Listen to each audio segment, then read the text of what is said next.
Hey everybody, SonGoshuaku live here for my review of WWE WrestleMania 42 Sunday, aka Night 2. And man, I have got to be honest, if you're thinking that Night 1 was better, I totally respect your opinion. But when it comes to me, heck no! Night 2 to me absolutely destroyed Night 1. And we're going to go ahead and talk about it for WrestleMania Sunday. So things kicked off with John Cena coming out and he calls Night 1 an incredible night. Yeah, if you all saw the feedback, a lot of fans did not think it. In fact, I'm probably one of the few fans that actually thought Night 1 was pretty decent. You know, I thought it was decent, solid, okay. But we're going to talk about the greatness of WrestleMania 42, which is what Night 2 was indeed. By the way, with John Cena and all, he's doing his thing. You know, he's the company guy and everything, an ambassador. So, of course, he's want to hype Night 1. But yeah, I don't think a lot of the fans felt it was incredible. However, the word incredible, I definitely think fits WrestleMania Sunday for WrestleMania 42. All right, that being said, we kick things off with the very first match, Oba Femi versus Brock Lesnar. Coming into this, man, honestly, this whole match was probably the best, and I mean the absolute best match that was built up for WrestleMania 42. They put Oba Femi over as dominant as possible, and Brock Lesnar, you saw hearing things where when Oba was stepping on his chest, he's like, you know, step on me, really sell it, really make Oba look like the big deal.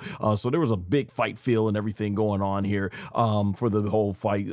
There was such a big fight field coming out during Oba as he's strutting, and man, you just see all the entire audience basically strutting and everything, and then Brock Lesnar comes out, you know, as always, one of the most hyped entrants. You know, when he comes out and he's like, oh, you know, and the fireworks go off. And one of the things that I thought was really cool about this match when it came down to it is that they do the teletape, and the way they got Oba Femi showing, they're showing Oba Femi doing the strut. He's like doing it like it perfectly matches up with Brock Lesnar's theme song.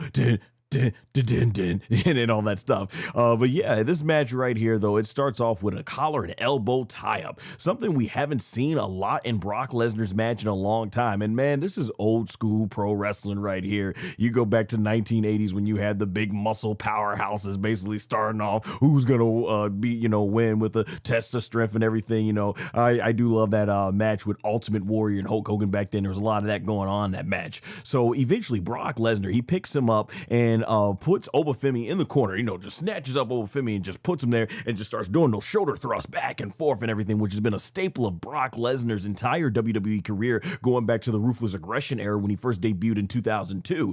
And from there, when he puts him in the corner and he's done, he gets up and Oba, he just tanks it. He shrugs that stuff off. He no sells and he goes like, oh, and I'm like, whoa. And Brock's like, oh, because nobody has ever tanked Brock Lesnar's offense like that. And so basically from there, you know, he's just no selling and looking like a beast to, hey, the guy who's been shown to be the beast of WWE. So from here, Brock Lesnar, he tries clotheslining Oba Femi about 2 or 3 times with no effect at all. No effect. Once again, Oba just tanking it like, what you got?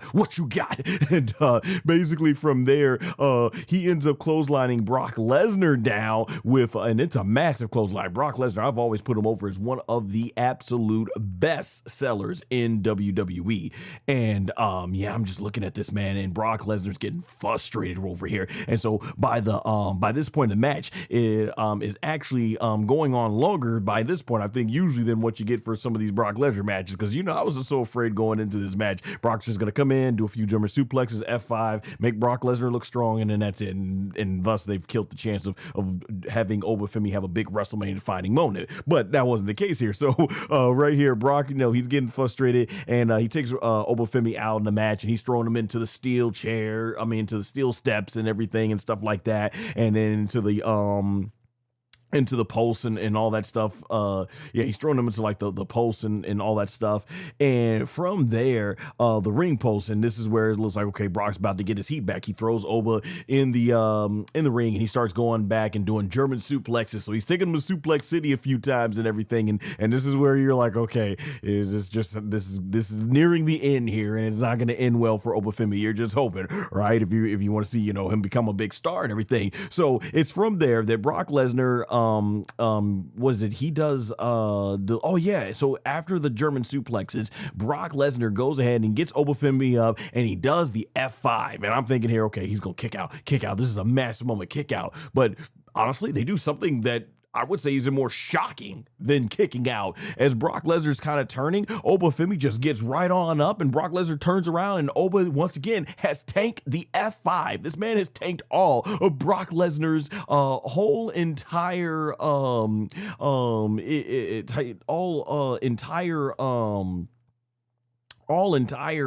offense. And so from right there, Oba Femi actually goes ahead and takes his neck, puts the vice grip on Brock Lesnar's neck, and he choke slams Brock Lesnar. And then from there, he delivers the fall from grace sit down power bomb to Brock Lesnar and gets the 1, 2, 3, and the entire audience comes unglued. I got out of my face like, whoa!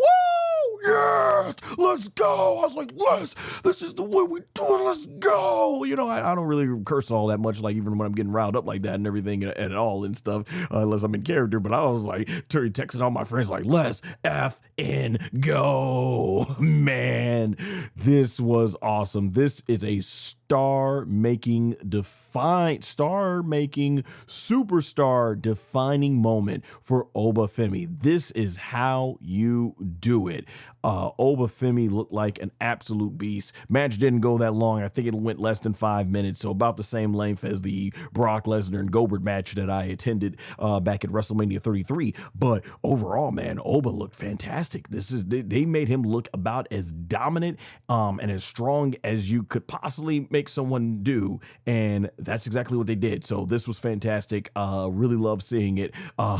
Man, this is how you do it, because when you really think about it, Brock Lesnar, I think, is about the same age that Hulk Hogan was, and this is what they did back then, 2002. I was a preteen at the time, and Hogan was that established longtime veteran, and Brock Lesnar, he put Brock Lesnar over big time. Had literally, I think they call it, squeezing the life out of Hulkamania. That's what they called it, because he had Hogan bleeding and coughing up blood, and that was the end of Hogan until about 2003. And man, that put Brock Lesnar over as a big deal. And you look how much mileage they got out of that, having not had Hogan put over Brock Lesnar. Who knows what his career could have looked like if they were going to push him that stronger. But man, it made to the audience to realize that Brock is a force to be reckoned with. And look at it, they got almost 25 years of mileage out of Brock Lesnar, all the way here to 2026. So now Brock's that age, and you have him go up against Oba Femi and put the young guy over. Was Brock now in that Hulk Hogan position, and Oba now in the young Brock Lesnar position on the rise up. So it was a great passing of the torch moment and everything. Would have loved if the match was a little bit longer, but for what it did all the right things. Like I told my friends this when I was chatting with them in a group chat, and I was saying that everything about this was fantastic, from the build up to the match itself, in terms of making every move matter. Everything they did in this mattered. Even if it was short, it still all mattered. Right to the finish, and you had Oba Femi win clean as a whistle. And I was saying that this is going to be the trajectory. This is the trajectory of what this is going to be in terms of Brock Lesnar and Oba Femi. How this match goes is going to really put people in a sour mood for the rest of the night, or it's going to get them off going. And man, yeah, this match delivered. I actually thought this was better than almost anything, pretty much anything we got maybe on WrestleMania Night 1. Granted, that Gunther and Seth Rollins match was really awesome, but I was like, man, this was top tier. I'm pretty sure I'm going to rank this highly when I rank the matches either later on today, since it's now Monday, or tomorrow on Tuesday. Yeah, this is great. And then the big other talking point of this match is you get Brock Lesnar at the end. He gets emotional and he takes off his gloves, he takes off his boots, which usually is the signal that the wrestler doing that is going to retire. And wow, it was really hard to process this because it came out of nowhere and I wasn't sure, because you're looking at Minneapolis, Minnesota is where they're having is where they're going to be having the what match is that? They're going to be having SummerSlam there. And a lot of people were thinking, oh, maybe they're going to have Gunther retire Brock Lesnar, because Gunther already said to Paul Heyman, you owe me a favor. And so I wasn't really sure whether to buy it. I thought maybe Gunther was going to come on out and choke him, put him to sleep with the sleeper, and we may not see Brock again until SummerSlam. Of course, Brock Lesnar, they always like to build him from Minneapolis, Minnesota, because that's where I think he played college football. He played college I think he played football there as well, but he also wrestled in college there, NCAA, I think, and stuff like that. I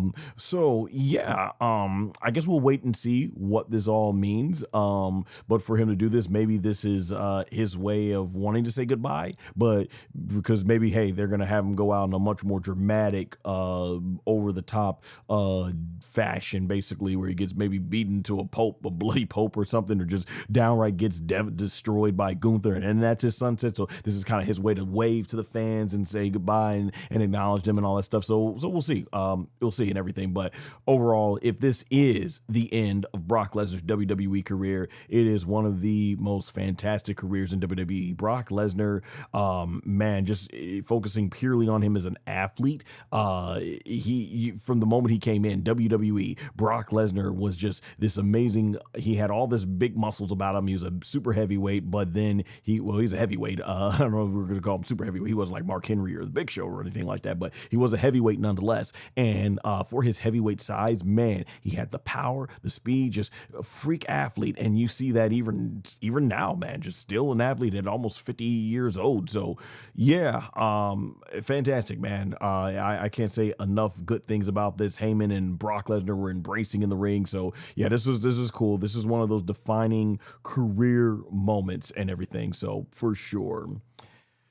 All right, before we get to I got to remember to go ahead and change the graphics to here. Yeah, that's Brock Lesnar right there during the retirement when he was doing that and things like that and stuff like that. So you see him like basically leaving on. So yeah, man, an incredible run there.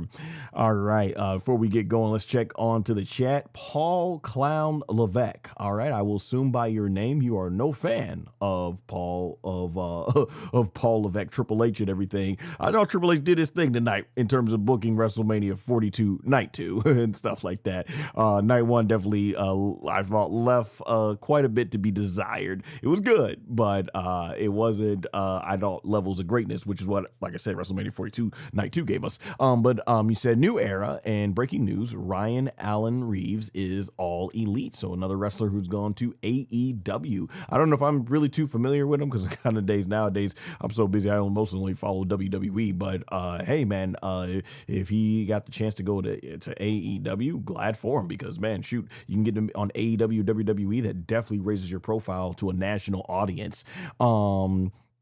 And then my boy, the man 0001, glad you could join the chat, man. I love you to give your live perspective here and everything. Yeah, the man 0001 was in attendance both nights for WrestleMania, night 1 and night 2. He says, well, Brock Lesnar's career is belly up and deleted. Yeah, he's no longer a fan of Brock Lesnar, so he is glad to see Brock Lesnar and all that stuff. In terms of his in-ring work, though, and stuff, like I said, I've always been a big fan of Brock Lesnar as far as what he can do into that ring and stuff like that and everything. So yeah, and UFC and what he's done for sports and all that stuff. But man 0001, not a fan of Brock Lesnar, so hey, he got what he wanted to see. Brock is out of here and gone. Triple H got shook up, LOL. I've been hearing and some of the family I was watching WrestleMania with and everything, they had their suspicion that maybe they saw the feedback to night 1 and said, we need to really make sure we got our stuff together for night 2. So man, hey, if that's what happened, it definitely produced us a lot better stuff. He also says, but I am thankful for him conquering John Cena, though. So that's man 0001 said he might not like Brock Lesnar that much anymore, but he don't dislike him that much. And he's like, okay, John Cena though, like there you go. Like, yeah, you got no shortage of Brock Lesnar destroying John Cena throughout the last quarter century, man 0001. So I can see that you're happy about that. All right, we're gonna move on to the next match here.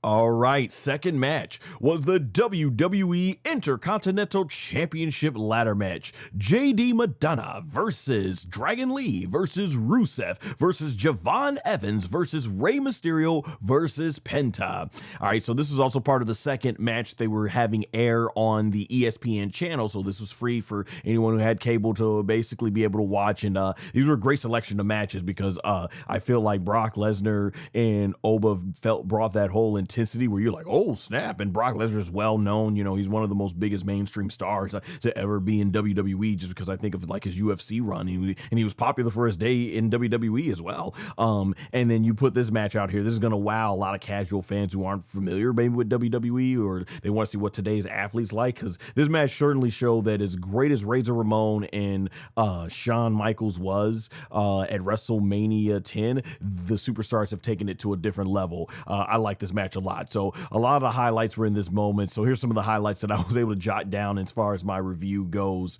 and things like that. Man, 0001 also says, man, I can't believe Rusev lost on Rusev Day. Shake my head. Yeah, there was a lot of Rusev chants going on in this match. And speaking of Rusev, man, he does this backdrop to JD McDonagh where he ends up falling on the edge of the ladder. It looked brutal. Like, oh man, me grabbing my back.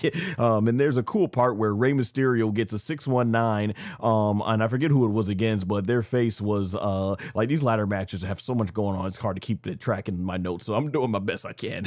But their face was like all in between the ring ropes of the ladder, so I thought that was cool, man. You know, a lot of people were concerned Rey Mysterio, he's over 50 years old now, and you're gonna put him in a ladder match, and he looked good, man. Phenomenal how Rey Mysterio was able to constantly defy the clock of time and everything. Javon Evans was just absolutely incredible. I can imagine, man, 0001 in the chat, man, it must have been amazing to see him flying all over the ring in person and stuff. And he says, yeah, he was at both Shawn Michaels and he was at both Shawn versus Razor and this one too. Yeah, man, nice. You have witnessed the first and last WrestleMania and most recent matches, ladder matches at WrestleMania, man. Of course, you've been to a lot of them. Yeah, man, 0001 is a big veteran. He's been going to these WrestleManias since WrestleMania 9 and everything, so he's been to quite a few of them. Now, as far as the match though, at one point in the match, Javon Evans, good gosh, man, this guy, he's jumping, yeah, he's like all over the match, getting so much airtime, jumping over the ring to one of the opponents outside was insane. Like the amount of airtime he got from the middle of the ring, through the ropes and then into the aisleway, that long aisleway they have for the ramp, man, gosh, it was crazy. At one point in the match, he jumps up to the top rope and propels himself all the way to the height of the top of the ladder in the middle of the ring in midair and is able to do a clothesline to JD McDonagh, and they both go crashing to the mat. Insane height, insane athleticism. I was like, whoa, I was blown away. And man, I've seen a lot of ladder matches, you know, as good as Razor and Shawn was back then. We all know WrestleMania 17, my all-time favorite WrestleMania, as I know it is for a lot of longtime wrestling fans who have been watching at least since the 90s or 2000s, man, will know that TLC 2 match is still a classic to this day. I think my brother also told me like that's his all-time favorite match and stuff. We grew up watching all that stuff, and he had Attitude Era together and everything. So yeah, man, at one point in this match, what we get here, yeah, there's another crazy highlight where he does an Irish whip, where Penta, I think he does an Irish whip to Rey Mysterio, and when Rey Mysterio comes running back, you know, from the ropes to Penta just basically picks up Rey and throws him in the air over his head, and Rey goes flying over Penta's head over the top of the rope onto Rusev and ends up crashing through Rusev, and they both end up crashing through the ladder that is outside of the ring, basically lodged between the announce table and the ring apron, and both go through the ladder, breaking it in half, and it gets a holy SHIT chant out from the audience, man. Insane. Other highlights include Rusev looking like an absolute beast at one point, slamming Javon Evans hard onto one of those steel ladders. Like, and that's what's really good. Everybody shined in this match. Rusev didn't do any like the big athletic stuff off the the top of the ladder. He was just there to basically slam everybody around on ladders, and that's good. You need a good balance and stuff in this match, and I'm so glad, because if you've ever heard, that was apparently one of Rusev's biggest reasons for wanting to come to WWE, because he wanted just to work more. He wanted to wrestle, and he wasn't getting that in AEW. And his wife CJ Perry said she was almost, I think, cried hearing the news he was going to make the WrestleMania card. And I mean, between Monday and this match, they really made Rusev look like an absolute beast. And I hope this is the beginning of them doing more with Rusev. You know, I was always a fan of Rusev and everything. So yeah, even now he said he doesn't want to go back to being the Rusev character. He wants to instead actually go on and become just be this more ruthless character and everything, and more serious and stuff.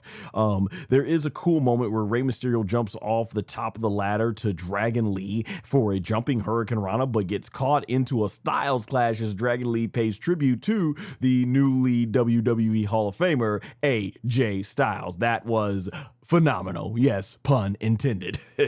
So from the top of the ladder, JD McDonagh at one point, he does a Spanish fly to Dragon Lee, which gets a huge "this is awesome" chant from the audience. Penta, he does a Mexican destroyer from the top of the ladder to JD McDonagh onto another ladder that's wedged in between the same ladder and the turnbuckle post. Man, just good stuff here. And at one point, Rusev, he ends up knocking Javon Evans off the ladder, but is having a hard time climbing it because he's selling the effects of his leg. And right when he reaches the top of the title, Javon Evans comes out of nowhere and basically jumps off the top rope into the middle of the ring area where the ladder is, and yanks him off the ladder with an OG cutter, with once again some serious distance and some serious hang time. Javon Evans, man, fantastic stuff. And the dude's only 21 years old, man. It's crazy, man. He is that good.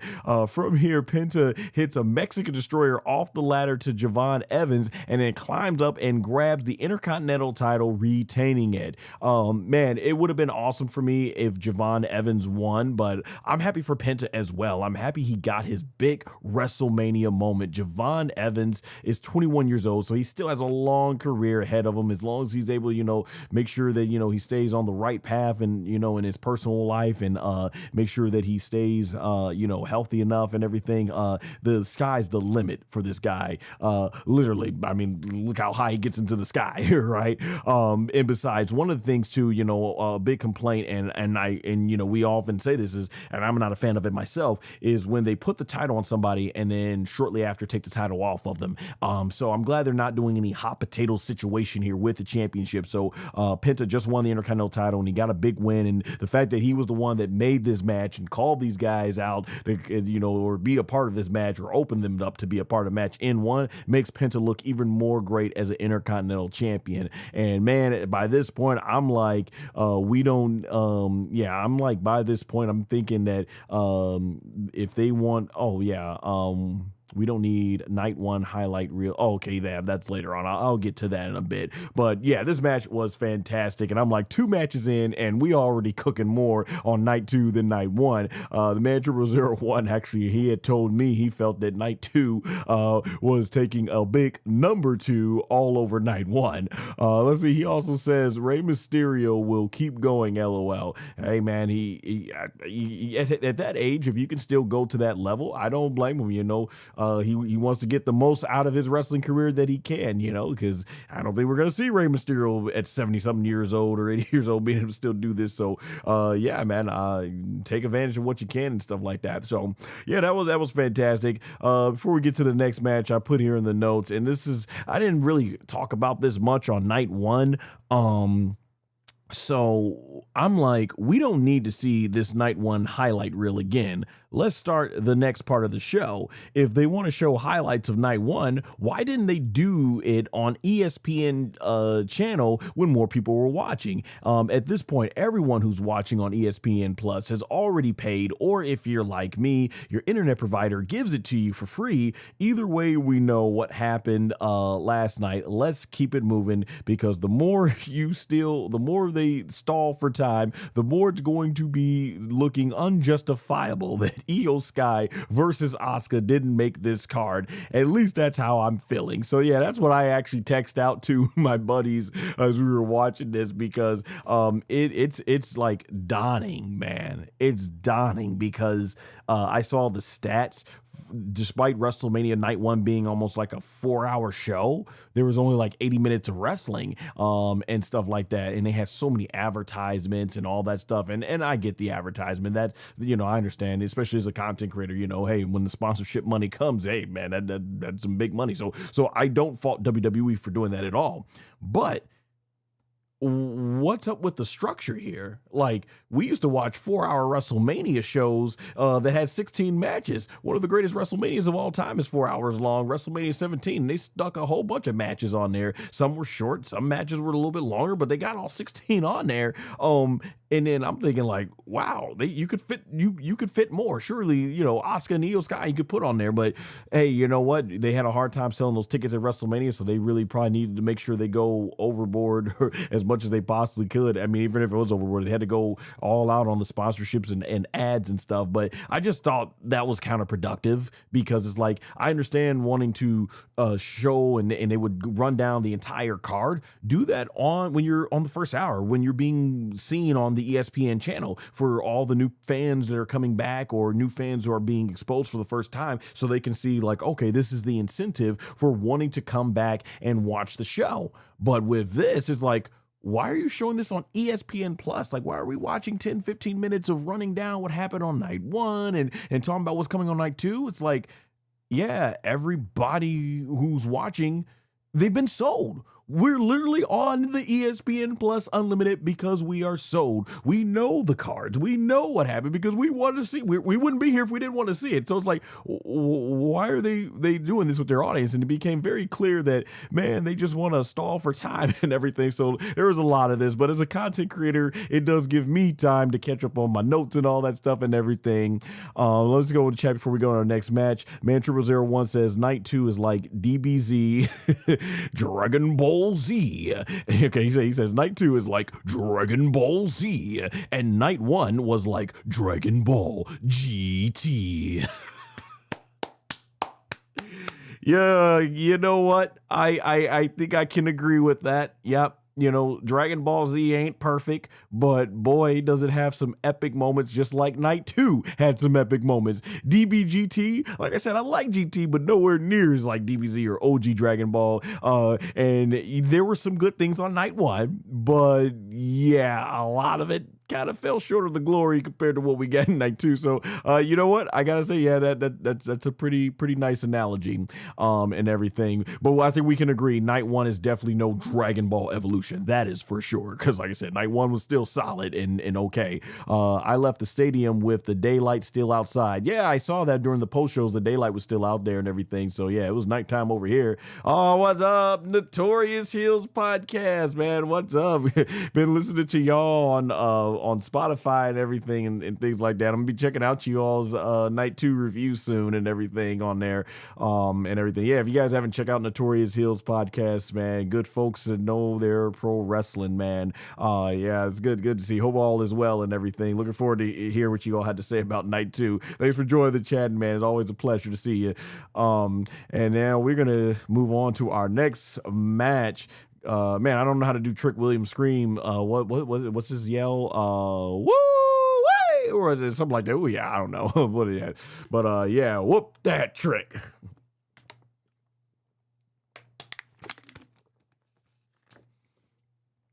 All right, so the third match was for the WWE United States Championship. Sami Zayn versus Trick Williams. All right, so Sami Zayn comes out to a tremendous amount of boos. Trick Williams comes out with Little Yachty as his hype man, and the entire audience in Allegiant Stadium is yelling, "Whoop that trick! Whoop that trick! Yeah, I like it." Man, we need Booker T on commentary. Sometimes I wish they just throw Booker T she out there just for Trick Williams and just to call Trick Williams and Stephanie Vaquera's matches and stuff and everything. But yeah, Trick Williams comes out and man, he definitely sounded like an over AF superstar. Shout out to the man 0001. Basically, he shared footage with our friends of their just the whole crowd going crazy. And so this man comes out with a coat. Yeah, this was insane. This man came out with a coat that was as long as as the entire massive ramp. Like wow, like I don't know how long it took to put all that together. There's a funny meme online if you guys saw somebody like Photoshop or AI a CVS receipt all over there on the shot that showed Trick Williams with the long back. That was hilarious, man. That was good. And Sami Zayn, man, he got a lot of boos to this and everything. Notorious Heels podcast. Let me see what he's saying right here. Let's see. Oh man. Oh yeah, of course, bro. Had to pop in. We just finished our review. We loved it. We loved tonight as opposed to last night. Oh yeah, dude. Yeah, that's gonna be a running theme for sure. When I started out, I was like, oh man, night 2 completely blew night 1 out of the water. So I feel you on that, man. When I do my rankings of these matches, man, I think this is gonna be the first time where almost everything on night 1 is taking a back seat. Is gonna be the first half, and night 2 will probably be the second half. But maybe not so much because I did love Gunther versus Seth Rollins. But that'll be for that live stream. Staying focused on this live stream though. So basically every time in this match, Sami basically gets on the offense, the fans are booing. And that's something that I love. The audience reaction, like it was fine last night, but here, man, it just felt like the audience, and maybe Man01, if you want to stay in the chat because you were part of that audience, it on TV, it sounded like, man, in night 2, fans were fully invested into these matches from top to bottom. Night 1, they sometimes felt a little quiet, and then they were getting riled up for certain parts. But this one, man, it just felt like y'all were just, man, y'all were into everything, and that definitely helps the excitement of the show.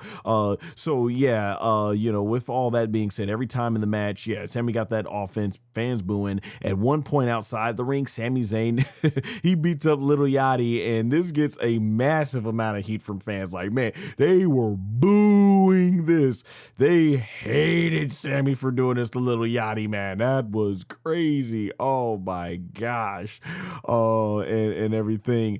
And so from there, this gets a massive amount of heat from the fans. And yeah, the crowd heat for this match, well, like I said, it was insane. Fans were very much invested, from haluva kicks, blue thunder bombs, everything he threw at Trick. Trick is kicking out of it. And at one point, Trick Williams, he gets a great near fall on Sami after hitting his signature, the Trick kick, and the audience, they go wild for it, and that's what leads towards the finish. So Little Yachty gets back up and grabs Sami Zayn by the back of his head and forces him down neck first into the ring apron. Typical WWE old school manager move. It's been around since the beginning of time for pro wrestling, and from here now this is he gets it. That's basically him getting his lick back, or as they like to say in pro wrestling, receipt, which they're now pulling on WWE TV. Your receipt, getting their receipt back. So Trick Williams after this, he hits his knee finishing move, which I believe is called, correct me in the comments if I'm wrong, the trick shot. So he gets that, and this leads to him getting the 1, 2, 3 and becoming the new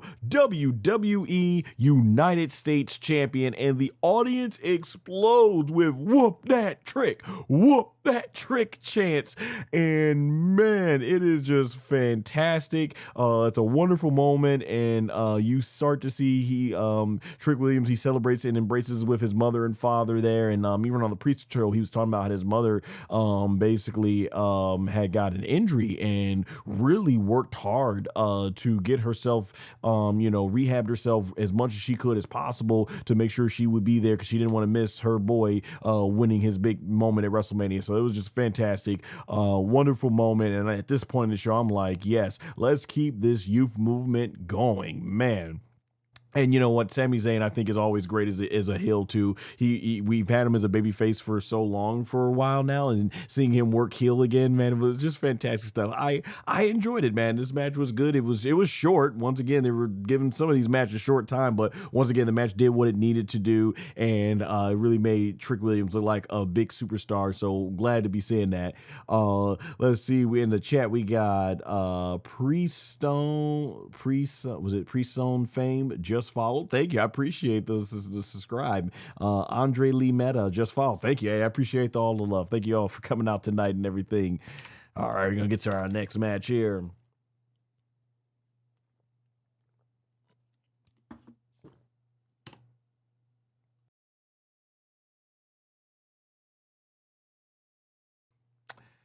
All right, so our next match was a street fight done at the last minute, apparently. The Demon Finn Balor versus Dominik Mysterio. All right, so it's at this point I mentioned I started to realize, even down to the entrances, they are better than night 2 than night 1. Like, night 1 had, like I said, it was an okay show with some okay entrances. I thought Cody Rhodes had the most spectacular entrance of the night for night 1, but night 2, they were cooking. They all were cooking. These entrances, holy crap, man. Dominik Mysterio comes out on this giant throne, being accompanied by an army of luchadors who, let's be honest, might end up being world champions one day, because hey, don't forget, CM Punk was disguised as a mobster for John Cena's entrance 20 years ago at WrestleMania 22 in 2006, and then fast forward 20 years later here in 2026, he's made it to WrestleMania 42 as the world champion in the main event. So you never know. It'll be really cool to see as we continue to progress through the years here, if somebody goes like, hey, I was that person right there in the luchador mask accompanying Dominik Mysterio. Now here I am in the WrestleMania main event. Hey man, love these stories when it happens. So Finn Balor comes out in the Demon entrance, which was always a great highlight to see, with the sick body paint. I know he pays a lady to do the body paint specifically for him.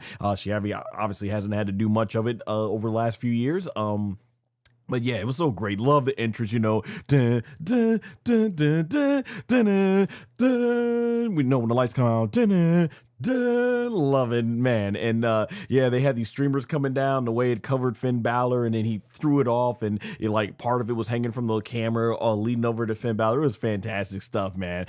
So yeah, right off the bat in this match, I love the aggression that Finn Balor is showing right off the bat. I always want to see that whenever he becomes the demon persona, because one of my biggest things that I've always talked about with the demon Finn Balor is the entrance is cool, the makeup is cool, but it just felt like he really didn't wrestle too much different than his normal Finn Balor. And you know, God bless his soul, the late great Bray Wyatt. One of the things I always appreciated about Bray Wyatt, watching him as a fan, is when he was normal Bray Wyatt, he wrestled a certain way, and then when he would turn to the Fiend, he just turned into a whole complete different, more aggressive type of wrestler and everything, and it made you see the difference. Same thing with like Mick Foley, you know. Mick Foley had his main move set, but like when he became Cactus Jack, you know, he became a whole new level of violence, you know, and stuff like that. So you always really appreciate that type of stuff that was being told. So yeah, the story essentially is Dominik is trying to do his best to put the demon Finn Balor away,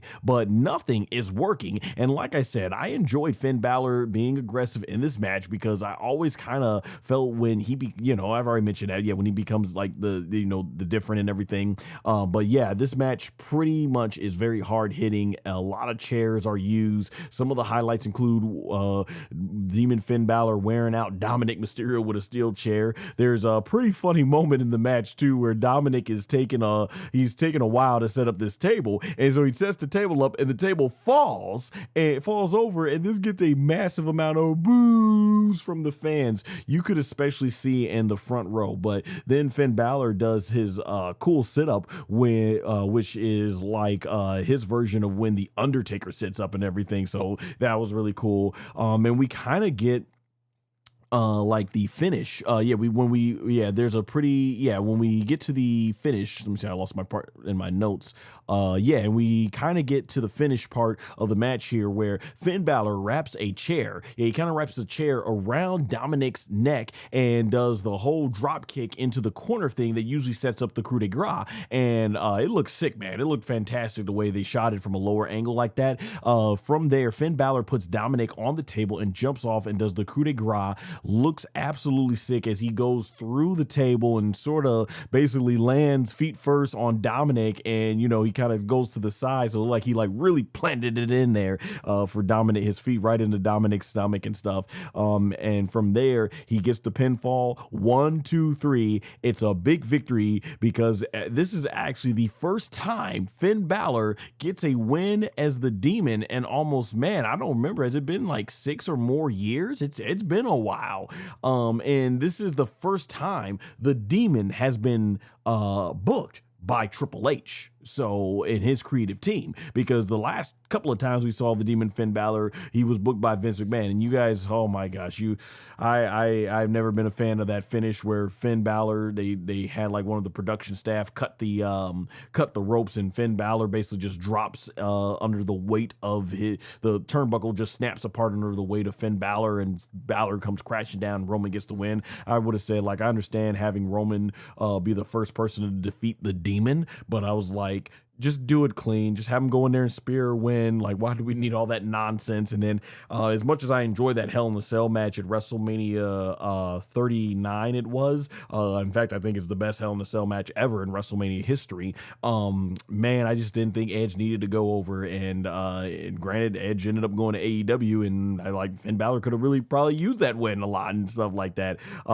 So overall, it's nice to see the Demon Finn Balor, after all these years, finally get a big win and stuff like that. So yeah, it was really good to see how Triple H handled Finn Balor's first time, you know, in terms of the Demon, and how his creative team did that. So yeah, once again, this match was it was good stuff. I think it was kind of more or less kind of like what Jacob Fatu and Finn Balor, no, Jacob Fatu and Drew McIntyre was, which I thought was one of the better matches of the night, definitely. But yeah, this was good, what it needed to be, and gave us a fantastic moment. So for sure.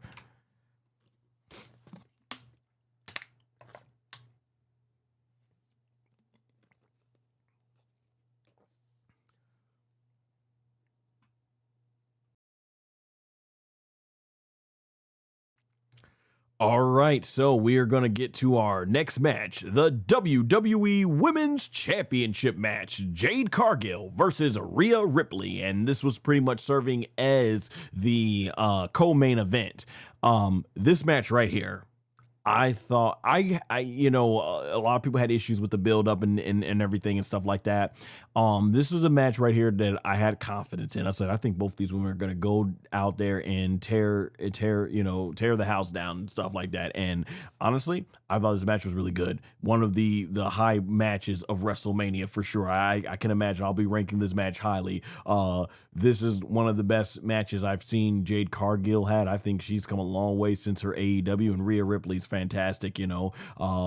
Doesn't match the bangers that she's had throughout some of the more recent years here at WrestleMania, but together though, I think Jade Cargill and Rhea Ripley still put up. This is still a strong match to put with Rhea Ripley's amazing resume that she's had. Honestly, I don't think Jade Cargill's had a bad resume of WrestleMania matches either. This is her third WrestleMania match, her first loss apparently, but we'll get to more of that. But yeah, this is good. So both women, they start off with an intense tie-up.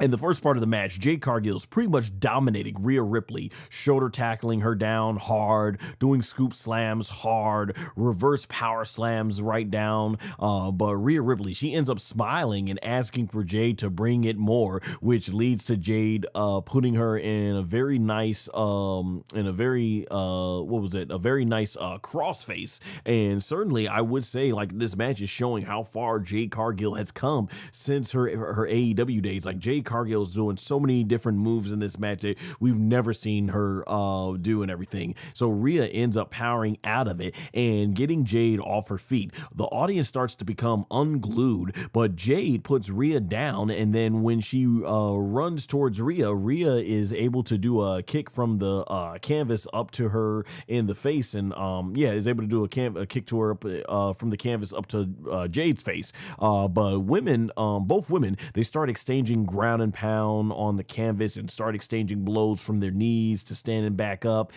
Fans are booing Jade Cargill every time she gets a shot in on Rhea, and then they're cheering Rhea when she gets a shot in on Jade. Rhea Ripley, she gets an electric chair and slams Jade Cargill face first to the canvas for a very good near fall. And from there, Rhea Ripley goes for the riptide, but Jade Cargill reverses it into a hip toss and then does a nice spine buster and even does Rhea Ripley's own pin, which I always used to call Rhea Ripley's inserting the dominance pin or something like that. Jade Cargill from there, she goes for a power bomb and Rhea Ripley reverses it into a Hurricane Rana. And then Rhea Ripley even at one point reverses the Jaded into a pin that Jade Cargill kicks out of there. It's after this we get the shenanigans where Michin and B-Fab go ahead and they interfere.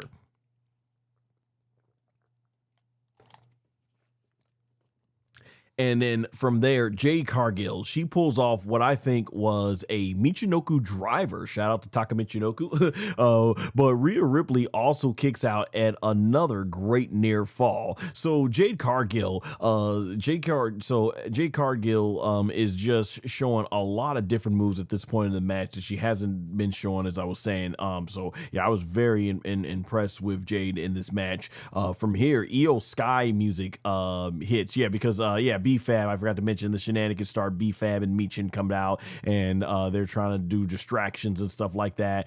From here, Io Sky's music hits as she comes out running down the aisle and she takes out both B-Fab and Michin. And at this point,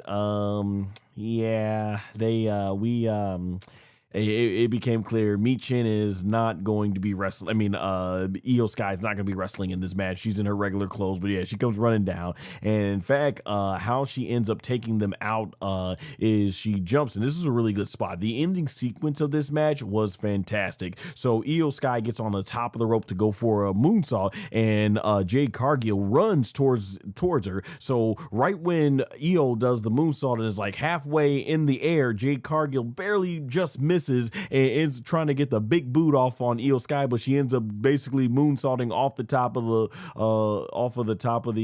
the rope, and she ends up crashing down, taking out B-Fab and Michin. And then from there, Rhea Ripley, she gets from behind Jade Cargill, turns up right behind Jade Cargill, and Rhea goes for the riptide, but Jade Cargill escapes and goes for the Jaded again, but just before she can land it, this is really cool. This is clean. This is so smooth. When Jade Cargill goes for the Jaded, right as she's about to land the Jaded, Rhea Ripley is able in midair, basically just is able to smoothly transition underneath Jade Cargill's legs and come up right behind her and perfectly grab her arm and turn it into the riptide and plants her down and scores the 1-2-3 to become a 4-time women's world champion.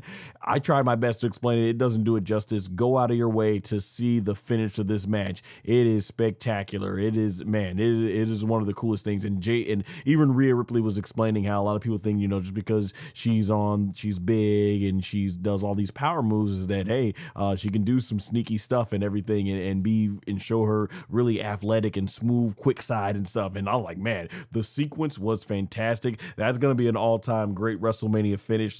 Yeah, man, I thought these women did their thing. Absolutely. And she celebrates with Io Sky in the ring. They both embrace and tell each other that they love them. They love each other. And they go outside the ring. It's interesting to see a year past, it was Io Sky defeating Bianca Belair and Rhea Ripley and winning the world title. And this year, she didn't even get a match on WrestleMania, man. I thought with as much time as they had for this show, it definitely could have fit Io Sky versus Io Sky versus Asuka on there. But obviously, with what I'm going to be talking about next, I guess they wanted to do that was more important, which I get it because it involves John Cena. But this match, absolutely great. Hats off to both women. Definitely one of Jade Cargill's best matches ever. And yeah, her and Rhea basically absolutely, like I said, they delivered. Now, this match is one that I really wonder if Bianca Belair's pregnancy changed the entire trajectory of this match, because I actually thought that Jade Cargill was going to win. I thought that's why they introduced B-Fab and Michin as, you know, WWE's version of the baddies, just like she had the AEW baddies, you know, the two women. I think it was like Kiera Hogan and Kiera Hogan and Red Velvet. They kept losing over and over to Jade, and then they just had the whole idea, well, if you can't beat her, join her. And then they were her baddies and basically her hench women and did everything. That's exactly what they kind of same story they told here in WWE with B-Fab and Michin. And I thought, okay, they're being introduced as the plot device for the match. I'm thinking, okay, they're going to get interfere so that way Jade Cargill retains the championship and Rhea Ripley still looks strong in defeat. But that's not what they did here. I thought they wanted to maybe keep the title on Jade Cargill until Bianca Belair comes back. But I think once it was clear that Bianca Belair is pregnant, it's probably going to be another year before we see her and everything. And who knows how long even after that, because like I said in night one review, Alexa Bliss, I think she was gone almost like 2 years after giving birth and stuff. So who knows? And I'm thinking they figured, well, you know, with Naomi out and Bianca out, Naomi just, you know, of course gave birth as well, so much congratulations to her and Jimmy Uso. I don't know where they're going to go with Jade Cargill after this. So it'll be interesting, especially with her, you know, with her whole baddie faction and stuff, you know, because there she Rhea Ripley overcame the odds. And yeah, but shout out to Rhea Ripley, because this last year, I think, really has gone a long way to show Rhea Ripley. She has stayed over AF. And it just goes to show you how popular Rhea Ripley is and that her star power cannot be denied. And they had to put the women's world title back on her because I think at this point she is the woman to lead this division. She is the top woman. And as WWE gets ready to build up some new women like Sol Ruka, if Blake Moreau comes to the main roster, Lash Legend, you know, you have Rhea Ripley to be kind of that standard and everything that they can hopefully build up and everything, because it's going to probably be another long while before we eventually get the long-awaited Bianca Belair versus Rhea Ripley match. So I thought overall, yeah, that was that it was a good move to put Rhea Ripley. She's still over. She's one of the most over people on the roster, not just women or men. You hear the pop she gets when she comes out. Yeah, Rhea Ripley is that over. So I'm glad to see her become the women's world champion. And I eventually think this is going to lead to her finally defeating Io Sky, the woman that she has not been able to have an answer for. The thing I will also say before I move on to the next match, when it comes to Jade Cargill, I'm disappointed with how WWE handled her title reign. She had a lengthy championship reign from what I think almost like, when did she win that title? In either like September or October last year, and held it all the way to April. Like, I think she said it was like a 169-day reign as champion, and she only had 2 title defenses. She didn't even make her, she won that. Think about it. She won that back in the fall of 2025 and didn't even defend the title in the storylines until 2026, early 2026. And then when you look at it from there, she didn't even defend it after that until WrestleMania. Like, wow. Like, it would have been nice to have her at least defend that title once every month and rack up some wins. Like, you didn't get much. Her title was just, she looked the part. She absolutely did. And I thought her promos were great, but it was a lot of her just chasing B-Fab and Michin until eventually they just joined her. And she got I thought the stuff with Jordan Grace was good. Then she beat her, and then we got to Rhea, and that was it. Like, that's another reason I'm like, maybe they're going to want to also actually rank up some championship defenses, but this kind of went the same direction a lot of what Io Sky went. This is a lot of what they did with Io Sky last year when she won the world title. So hopefully they do more with Rhea Ripley. I hope that Rhea Ripley actually is going to be defending the title more, and we're not just going to get a repeat of how WWE handled Jade Cargill and Io Sky, because when Tiffany Stratton was champion, she was projected as a big defending champion. So yeah, we'll see where they go from here and all that stuff. But yeah, that's pretty much all I got to say as far as this match is concerned. We'll go on to the next segment.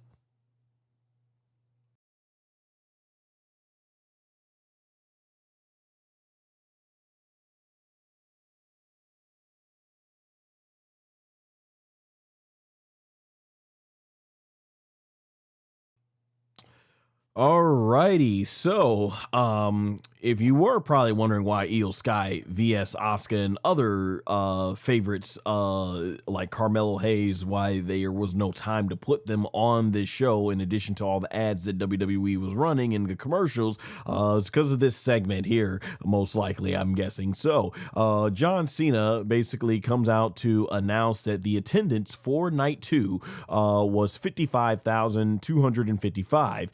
And then says that the combined over total tickets, because they're combining the same people that paid for both nights, I guess, is 106,072 for both nights in attendance combined. So yeah, I think hopefully WWE learns their lesson about overcharging these tickets and stuff like that, and they'll be able to fill out the stadiums much more better. So we'll see how that goes and everything like that.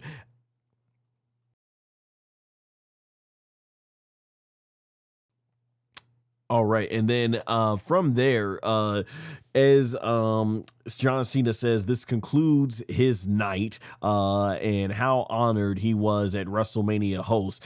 He's interrupted by The Miz and Kit Wilson. I don't know if he's still in the chat or not, but shout out to the Notorious Heels podcast. I know they are both big John Cena fans and everything, so I'm pretty sure they enjoyed seeing John Cena, the new suit wearing John Cena that we'll be seeing for now on whenever he makes appearances since he's retired.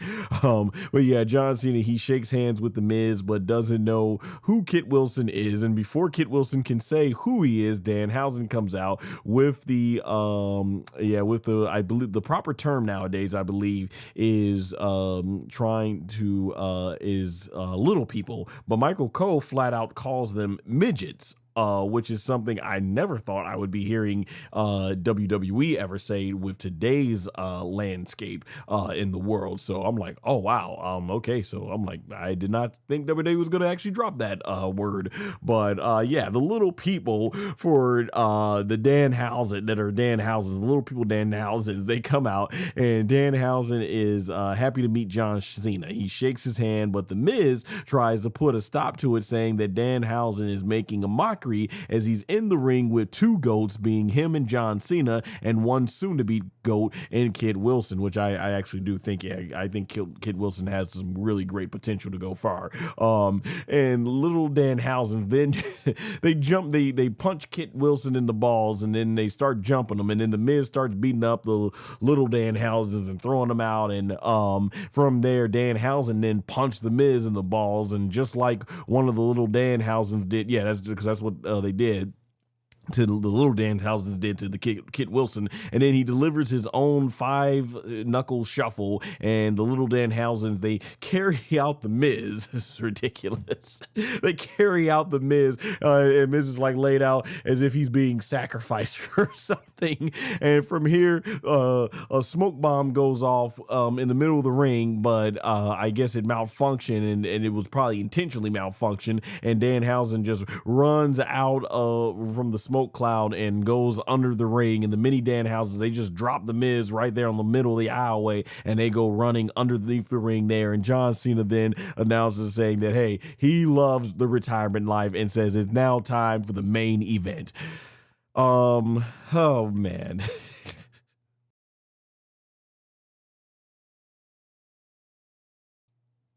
I mean, yeah, listen, John Cena is a legend, and so whenever WWE can still utilize him, even post retirement, because he is an ambassador for the company, yeah, it makes sense. And like I said, it was interesting to see John Cena thought trying to run like he usually does, but he's in a suit now, and you know, instead of his regular short shirt and shorts and stuff. So I don't blame them for using John Cena. But yeah, I think a lot of people are gonna look at this and be like, this is why we couldn't get Io Sky vs Asuka, and it's not even, you couldn't even fit this segment on there. They have so many advertisements and all that stuff. I guess it's one of those things they couldn't and everything. You know, I thought because he was there and he lives I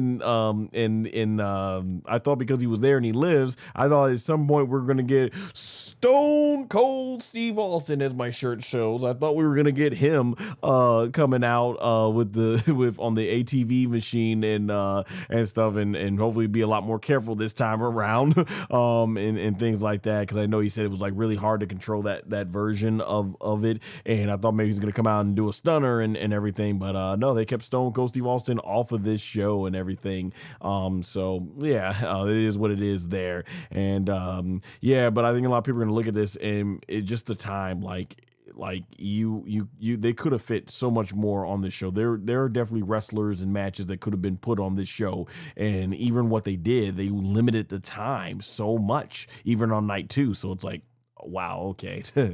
Well, one thing that didn't get its time limited, and by the way, it was great to see John Cena again, utilized in this manner and everything. So yeah, I mean, I'm glad him and Danhausen got a good segment. I'm glad Danhausen got a WrestleMania moment, because I think WWE has utilized him far better than AEW, and it shows with the merchandise sales. But yes, talking about something that didn't get its time cut is this match coming up here. So, oh man, let's get to this main event, but let me take a little break right quick.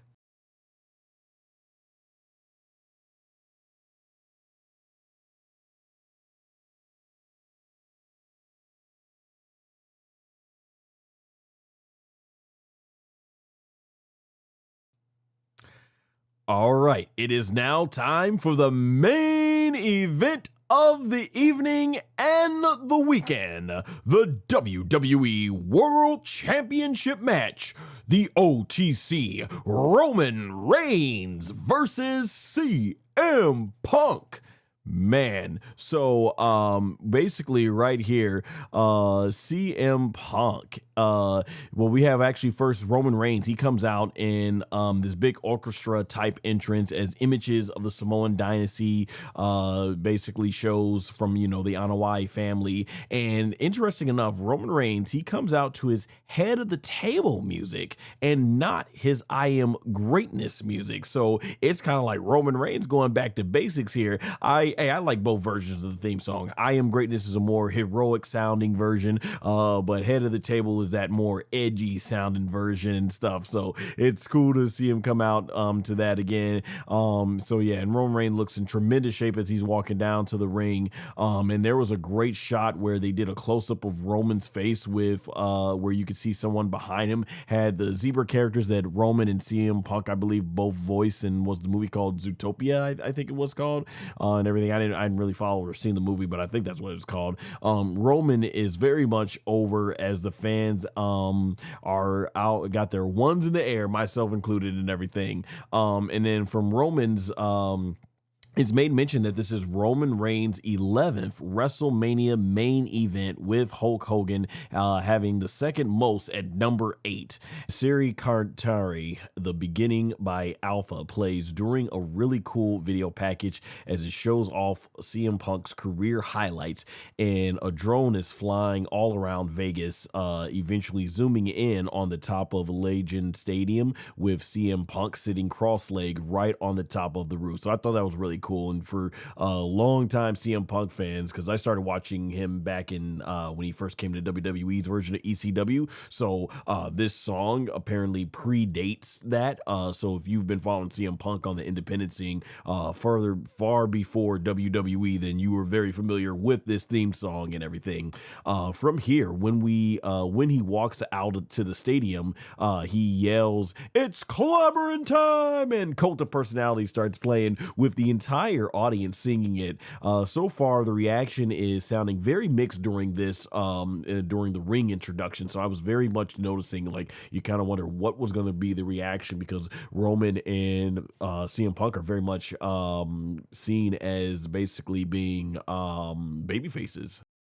After the ring introductions, the bell rings and both men come face to face, trash talking each other. At first, CM Punk starts getting the better of Roman in the early exchange. Both men go from smiles to Roman getting more intense, shoving Punk. Roman knocks down CM Punk just like Punk knocked him down previously, and both are talking trash and slapping one another. Roman eventually is able to do the leapfrog and turns it into he does a leapfrog and turn into a CM Punk, says for a counter. Yeah, he does leapfrog over the counter for CM Punk. The match starts getting more and more intense as both men battle to the outside. CM Punk takes a nasty spill to the outside when he gets to the announce table to start gloating and everything like that and stuff like that. I think he was like flexing.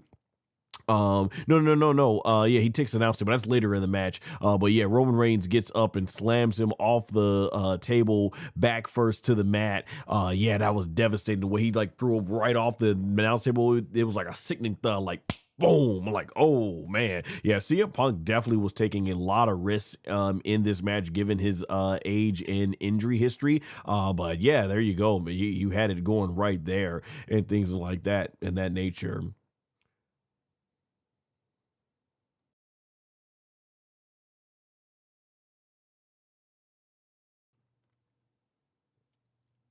All right, and then um, from there, after that sickening thud, Roman Reigns starts talking trash, telling him, "Stay down again. Say that again to me, you bitch." There's a lot of Twitter line. This ain't a promo class, son, and something along those lines. Yeah, Roman was just great at doing all the trash talk. So Roman Reigns, he then delivers a huge smack to CM Punk when he's halfway outside the ring ropes, pulls him into the ring, and then clobbers him with the corner clotheslines.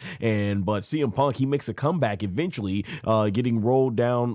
He gets back up and he's able to get Roman Reigns down with the bulldog and does the go to sleep. But Roman is able to counter out of it with elbows and slams him shoulder first into the corner of the turnbuckle post, and then hits the Superman punch for a near fall. Now, there's a pretty cool moment here where CM Punk is down and Roman Reigns goes for the ooh, ah, and when Roman is like back, like, ah, you see CM Punk comes out of nowhere and boom, just knees Roman right in the face with that running turnbuckle, that running knee that he does into the side and everything. That was like, man, that was really cool. And then from there, CM Punk ends up going ahead and doing another a running knee to Roman's face. So I don't think we've ever seen that before. So that was something really cool to see in a Roman Reigns match, a new spot like that.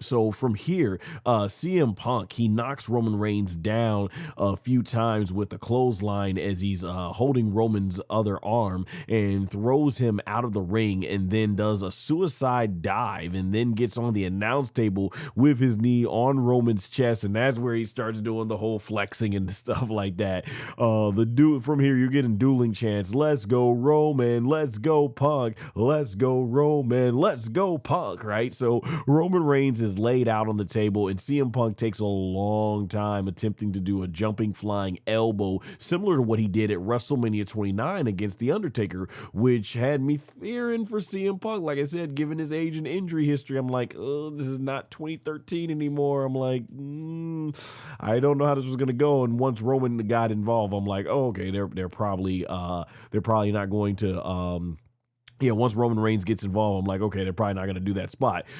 Because before he can even do the jumping elbow, Roman Reigns comes up and knocks him down on top of the turnbuckle, where it looks like his head hits the top of the turnbuckle post. From here, Roman eventually gets CM Punk's leg caught in the ropes, and leaving him hanging. And he delivers about 2 or 3 consecutive Superman punches, while basically CM Punk is completely just hanging down there in the back. hanging, by his leg, and CM Punk is bleeding at this point. It looks like either from the nose or the mouth, and Punk eventually becomes free. But Roman Reigns, he starts trash talking the camera and clears the. Oh yeah, before that, I think before he becomes free, CM Punk.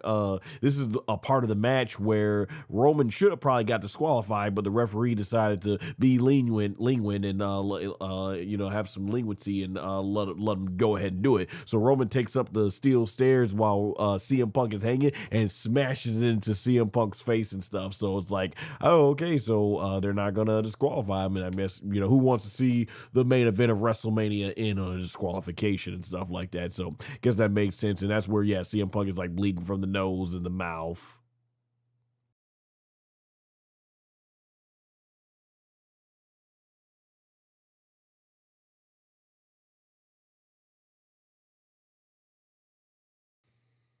All right. So, and then from there, CM Punk eventually, he becomes free. Roman starts trash talking to the camera and he clears the announce table. From here, CM Punk is definitely busted open from the forehead now.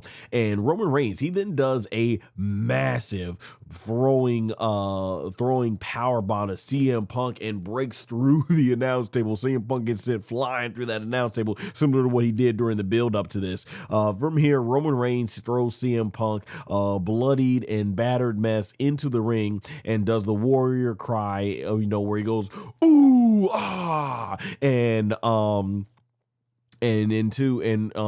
from the ring, and from there he goes for the spear, but CM Punk catches him with the go to sleep, but only gets a near fall. Fans are very much into the match at this point. I'm on the edge of my seat, even myself. I'm like, this main event is so much better than night one's main event. So eventually from here, Roman Reigns is able to land the spear on CM Punk, but CM Punk kicks out at 2 for another great near fall that leaves Roman in disbelief, and the fans are chanting, "This is awesome." From here, Roman just loses it. From here, he starts bashing CM Punk's face into the mat, basically just multiple times, banging his head like up and down in the mat. Man, it's like, Roman was going crazy, and then after that, Roman kind of calmed himself down. And it's like, no, I gotta get into it. I gotta be cool about this. I gotta keep cool, keep my head cool in the game and stuff. Like I said, Roman Reigns, just such a master storyteller when it comes to the trash talk in the ring and everything.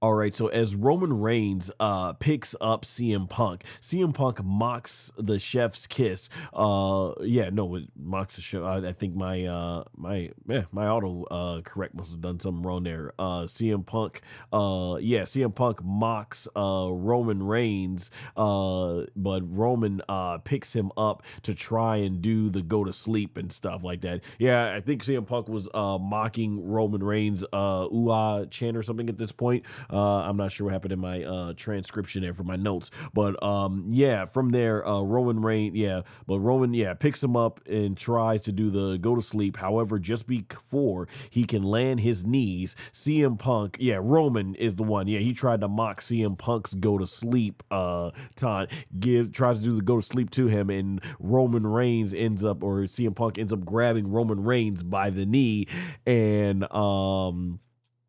he lands it on his he lands on his feet, grabs Roman by the leg and knocks him down with a kick for another near fall.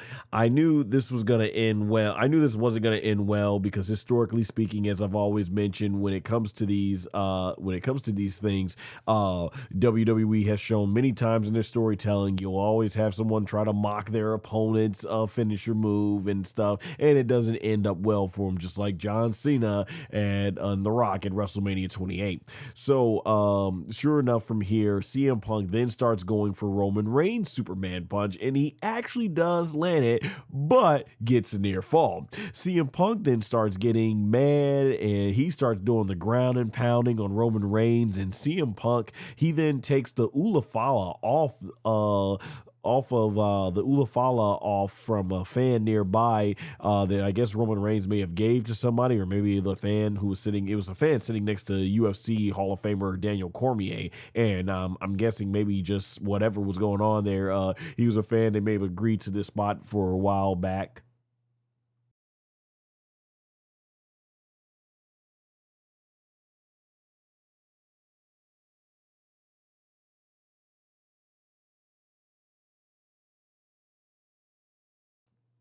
All right, and then so as he's agreeing to that, so basically after that, CM Punk does Roman Reigns Warrior Cry, ooh ah, the ooh ah with the Ula Fala on, and he goes for the spear, only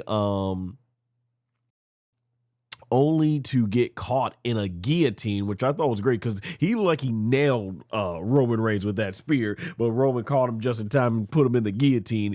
And so from here, CM Punk, he escapes, eventually knocks Roman down and throws off the Ulafala and puts Roman Reigns in the Anaconda Vice. But CM Punk is able to do a handstand out of it and escape and goes for a sharpshooter. But before he could put the sharpshooter on, Roman kicks CM Punk, causing CM Punk to get to fall down right back into the guillotine. But before CM Punk can go to sleep, literally in the guillotine, he does another handstand into pinfall. So he kind of like bridges over Roman Reigns, and this causes Roman Reigns to break the submission. Both men from here get up and do a double clothesline, and the fans give them all a standing ovation. I was giving them a standing ovation right here watching the match because I was like, man, this is fantastic.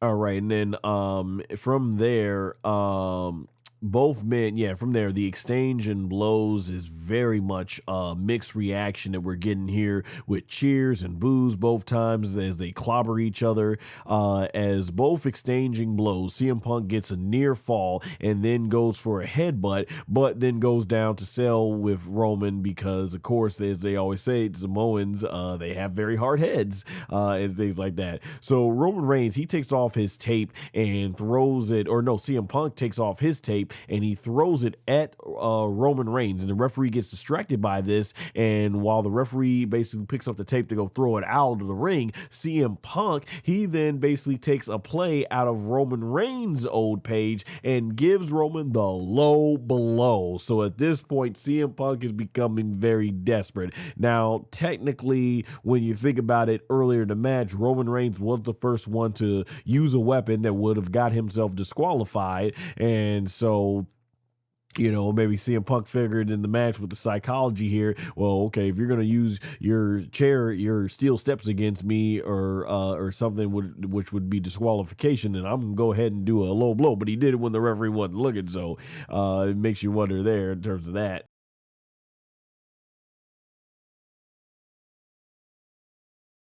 So then from here and everything, guys, sorry too, I apologize that I keep muting and everything because my allergies are acting up and stuff, and I don't want to hear you guys to hear all that. But continuing powering through for this match,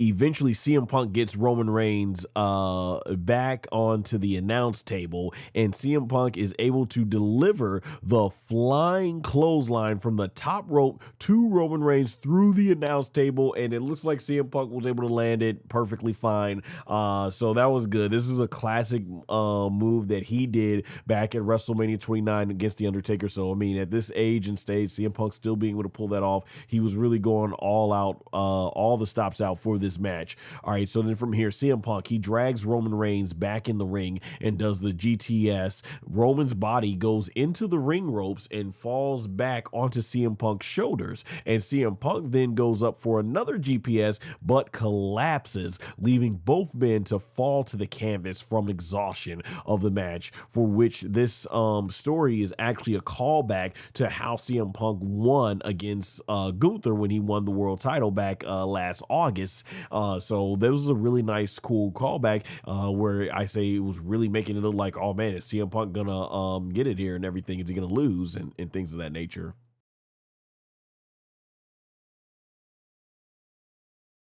Or I should say, if this is going to look like it's Roman Reigns going to lose from here. So from there, after that spot, CM Punk gets up and Roman Reigns nails the spear on CM Punk. And CM Punk is pretty much out on his knees and starts like smacking around at Roman Reigns. He's got very little energy left, and he's barely got much left himself. But Roman, he starts, getting focused, trash talking some more. And Roman then goes for a second spear that puts put CM Punk down for the 1, 2, 3, and Roman Reigns wins the World Heavyweight Championship, becoming a 7-time world champion. This is his first time winning the WWE, this version of the WWE World Heavyweight Championship, but he's an overall 7-time world champion now, concluding what I thought was an absolute epic main event. My gosh, amazing. Wow.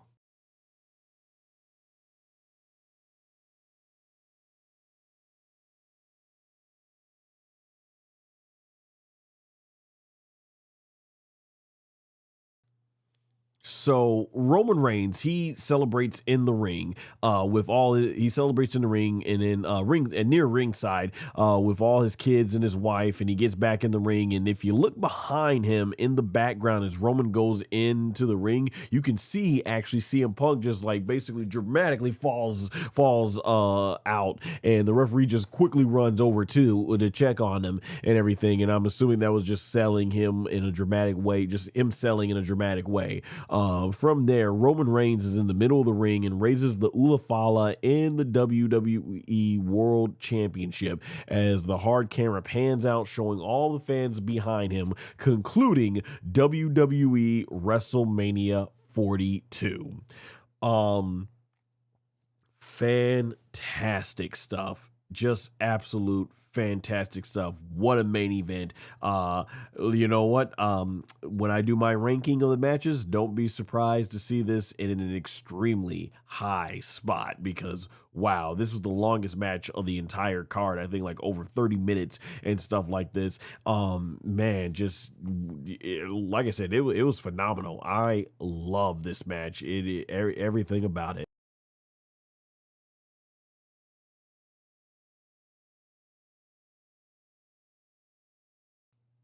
And so looking at this match here, uh overall, man, like this match, I have so much high praise for this match. I think legitimately this has to go down as one of Roman Reigns' top 3 WrestleMania matches of all time. It really does, because I love those 2 matches with Cody Rhodes, and eventually I'm thinking about doing a live stream one of these days where I rank all of Roman Reigns matches. So definitely expect this one to be high on the list whenever that time comes. And for CM Punk, this probably has to be among his top 2 greatest WrestleMania matches of all time. I got to put it right up there with the Undertaker match that he had at WrestleMania 29. This was phenomenal, and that's the thing. CM Punk to come back at this stage of his career, at his age, his injury history, and the fact that this man has put out so many bangers in WWE, like the series of matches with Drew McIntyre, Seth Rollins, the Finn Balor matches. Like, man, Seth freaking Rollins. Yeah, what he's had with Seth freaking Rollins there, but CM Punk, man. And then this match with Roman, this was fantastic, and this was one of the dream matches that I wanted to see when it came out to it. Roman Reigns and CM Punk, like that. I was like, man, this is gonna be awesome, and it just really goes to show you how far Roman Reigns has come since CM Punk, had left. The story buildup was kind of up and down as far as I thought about it. It had its highs and it had its low points, and it was kind of up and back and forth. But these 2 guys absolutely delivered. Tremendous work in the ring, showed why they are 2 of the all-time greats and things of that nature and stuff.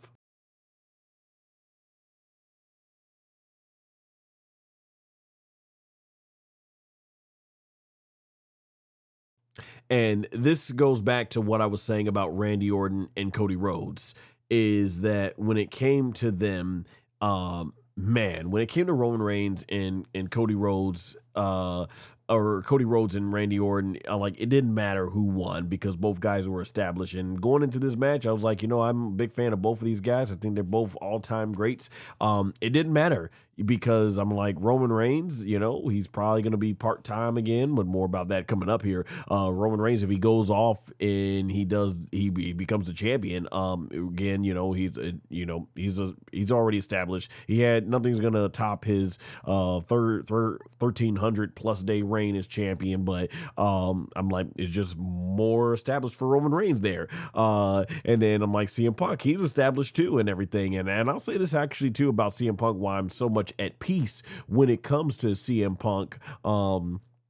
I thought the way Triple H and his creative team booked CM Punk as world champion here was much better than that 400 plus day reign he had when Vince McMahon had booked him as world champion. Because in that one, they were barely using him as the main event. I mean, freaking, you had John Laurinaitis and John Cena main eventing over CM Punk.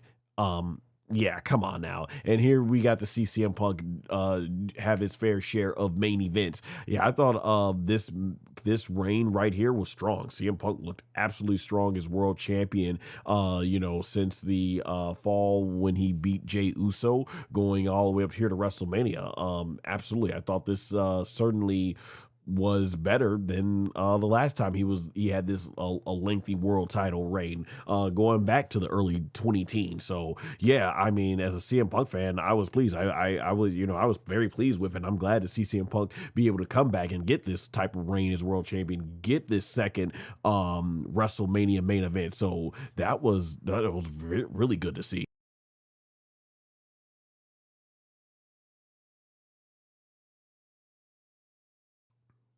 And another thing too, that's one of the reasons why I can look back and be like, yeah, if CM Punk, if it was over for CM Punk and he loses the world title from here, I'm like, man, that was an incredible run. And yeah, CM Punk definitely has further really cemented his legacy in WWE and professional wrestling. And then I was like, even if he wins, and I'm like, okay, Roman Reigns, he's super far established, especially if he's going to be part time moving forward. Then I'm like, it makes sense to have CM Punk go ahead and continue reigning. So I'm like, it could have gone either way, but the win or losses, make no mistake about it, the wins or losses for both of these guys, whoever came out the win, it certainly wouldn't have mattered in the sense that it doesn't hurt neither of them because they're so established. And that was the thing about the main event here.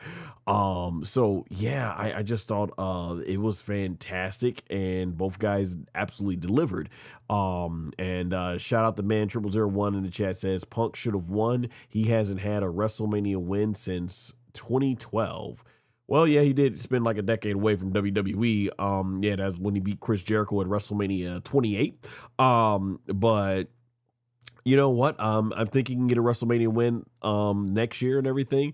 But you know what? Still, and man, 0001, I know you're a big fan of CM Punk, obviously, too. We both are Chicago natives for CM Punk and everything. But I'm just really glad CM Punk got not one, but two main events. There was a time where just the thought of even getting a CM Punk main event seemed far-fetched when he was in WWE. And then when he left for so long and was in AEW, man, like I was thinking like, is CM Punk gonna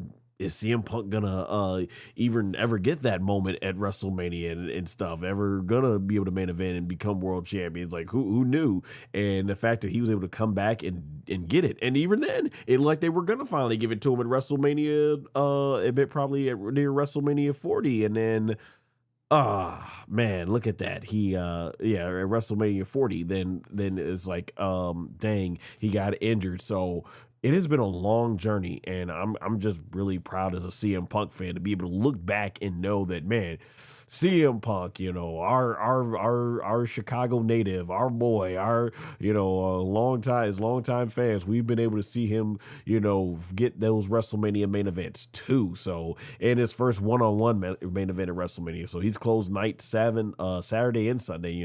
Like Roman Reigns, he's closed both nights. So yeah, that was really awesome to see. But yeah, overall, like I said, this is a fantastic match. Like this is going to be a memorable match that will be remembered for years to come. And I'm just going to talk about some of the post show here too. As the consequences of this match looks like they're going to be directly falling with what is coming and stuff like that. So what we ended up getting on the post show, basically some of the things I got down here is Oba Oba Femi is asked what's next, and he flat out calls out Roman Reigns and says the OTC can come get it. Honestly, another reason why I think they put the title on Roman Reigns is because, and I was kind of thinking about this going into the show. One, I think because also Cody and Roman Reigns are both in the Street Fighter movie, and so they want that idea of both of them being world champions in there. I believe that movie's due to come out in October and all that stuff and everything. So that's probably another reason why they're doing that. And from here, Roman shows, what did Roman yeah, and then from there, another reason why they put Oba Femi over so big tonight. And with them doing such a big job of putting him over tonight, you have to believe that the next direction would be Roman Reigns versus Oba Femi, because Roman Reigns is kind of like now what The Rock was in 2002 at SummerSlam against Brock Lesnar. You could do Oba Femi as now that new Brock Lesnar type. So I'm like, oh, okay. And Roman Reigns basically was saying on the post show that Oba did a big thing tonight by beating Brock Lesnar, but he beat Brock many times. So he's like, he wants to see what Oba can do this summer, and then we come back to him, which is kind of funny too, because the thing is, Roman Reigns, though he's beaten Brock Lesnar majority of the times that they've wrestled, it is basically Roman Reigns is he never got a clean win over Brock Lesnar. It was either Braun Strowman was out there basically with the briefcase and it was serving as a distraction, or they had the Usos constantly getting interfere, or Roman basically would, when the referee wasn't looking, would do the low blow and beat Brock and stuff. And especially their last match, man, they took Roman and everything under the sun for Roman to finally beat Brock with his family and Paul get involved and all that stuff. So that could be something that could be used in the storyline with Oba Femi, basically, where he can be like, well, I beat Brock Lesnar one-on-one without any interference, any outside, any dirty tactics, outside interference or dirty tactics. It was just me, my strength, face to face with Brock, and I beat him in the middle of the ring. So I think that would be fantastic. So I'm looking forward. This could be what they are setting up as one of the big main events for SummerSlam. So yeah, purely speaking from a story standpoint, Roman, he never got that clean win over Brock Lesnar, but Oba did. And that, I think, would make a big statement for sure. Definitely. So overall, when it comes to WrestleMania Sunday, yeah, it blew WrestleMania 42 night one Saturday out of the park, out of the water, did a whole big punt kick to it, because man, this was fantastic. I would say overall it was kind of like I guess you could kind of say a half decent WrestleMania overall when you think of WrestleMania 42, because night one, it was decent, it was all right, and WrestleMania night one was like decent and okay, but night two, that was fantastic. That was really great stuff. And so we get a case where we kind of had like half the show for the first night is all right, and then the next show was like, man, it was great. Had night one match what night two was, we could be talking about one of the all-time great WrestleManias here, but unfortunately it is what it is. But overall, I did have fun with the show. Like I said, I didn't think WrestleMania 42 was bad. It just was very lopsided in terms of its great moments and its low moments and stuff like that. Alrighty, so now that I'm done talking about WrestleMania, we're gonna go ahead into the chat and everything. All right, so let's see, going through the chat here.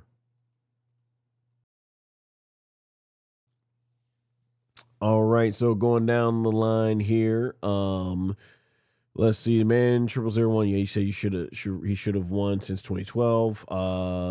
Shank says, bro, opinion on Paige. And I see, looks like you were trying to get my attention and everything. I just wanted to finish up though, what I had to say, because I take all these topics and I cut them up into repurposed clips, individual video clips and stuff. So I didn't want it to be where it's distracting for whatever audience sees it in terms of shorts and long form videos.